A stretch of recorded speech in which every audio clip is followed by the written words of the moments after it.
જો 11 વાગ્યા સવારના અને આ લીંબુડીમાં મલક બધા લીંબુ છે અમારા પાડોશીના છે અમારા ને અને આથી એકદમ મસ્ત વ્યૂ દેખાય અને હું છે ને એક વસ્તુ દેખાડવા આવી મેં આ વસ્તુ અહીં જરાક નવી જોઈ આપણે ઇન્ડિયામાં હોય ને એવું જ લાગે જો આ મારી એમાં છે ને મારી એમ્પ્લોયર એનો ડબ્બો છે એમાં કામ હે ખબર હે કે હુઈ દોરા એ આપણી મમ્મીઓના જે અહીં હુઈ દોરા રાખ્યા આખું ડબલું ભર્યું એને મને દેખાડ્યું કે તારે કંઈ જરૂર પડે નહીં તો આનો ઉપયોગ કરવાનો તો આ મને નવીન લઈ ગયું હુઈ દોરા આ અટાણાનું સવારનું વ્યૂ છે આજ બહુ જ અસલનો તડકો છે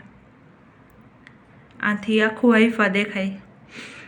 અને અહીંની સૌથી મોટામાં મોટી હોસ્પિટલ છે રામબા હા આના શબ્દોમાં છે ને ખ અને રનો વધારે ઉપયોગ થાય ખામેસ ને અમારું ગાર્ડન છે અડધો અમારા પાડોશીનો છે અડધો અમારો છે